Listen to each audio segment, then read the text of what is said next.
Hi guys, guess where I'm at? I am underneath the Genesis. So I'm gonna give you a how-to, sort of, yeah, pretty much, on something that is a maintenance item. And for my year of Genesis, which is 13, the biggest pain in the ass, hard to find part ever, unless you try to find a used one. So the part I'm talking about is, so this is the biggest pain in the ass part right here. So this is a, well, a few people call it a drive shaft coupler. Some people call it a flex disc. So pretty much from the factory or from the dealership, in order for me to replace this, and I'll show you this disc once it's off the car, they want you to buy the entire drive shaft with couplers on it. All they need is a coupler. So, and for 1,200 Canadian, I think it's a little ridiculous for something you gotta maintain, like brakes or clutch or stuff like that. Clutch I understand because it's that, but this should be a separate part on its own. And it's only after 13.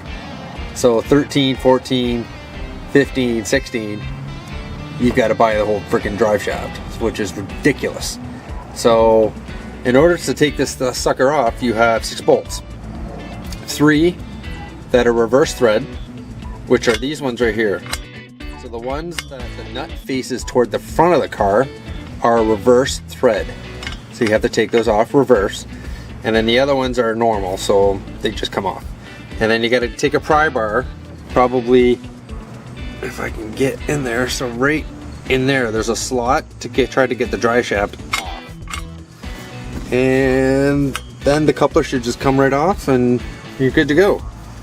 So I'm gonna get this off and I'm gonna have a little inspection and we'll see. Give me a sec. Okay, so this is the part in question. It's a rubber flex disc thing. It goes on the end of both ends of the drive shaft. A lot of companies are using this just to reduce the vibration, especially on a 2 or a 1 or 2 piece drive shaft. So this is the problem. You can see the crack.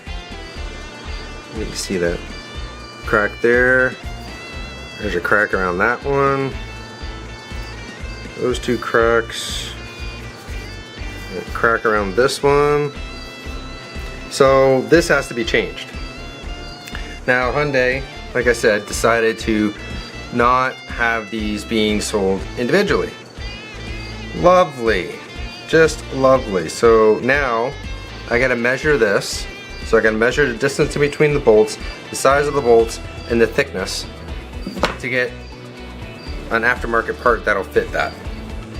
So I don't have to pay $1,200 Canadian for a maintenance part. That should be 60 bucks. Our next part of this video will be me hopefully installing the new one. So stay tuned for that. Okay, we are back underneath the car. This is the new one. I put it on. I put it on just because I'm not gonna film it, especially at this awkward angle underneath jacks, and if this was on a lift, it'd be a totally different scenario. So a tip, these are, which ones? No, these are the reverse threads ones. Put those in before you even put the coupler on, because once you get it on the shaft and on the diff, you can't get them in. So put the reverse threads first and make sure that the nut is facing toward the front of the car, and then the standard ones, the nut faces the rear of the car. That way it counteracts itself and everything else.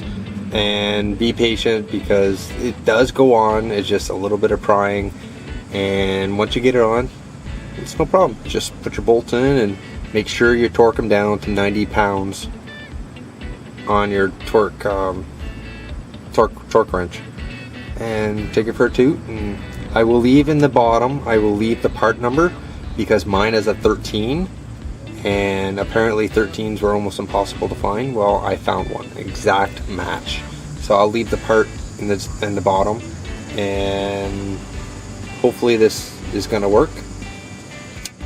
Otherwise, I have to spend $1,200 on the drive shaft or get a used one. But this one bolted in no problems, so I don't think I'm going to have any issues. So thanks for watching.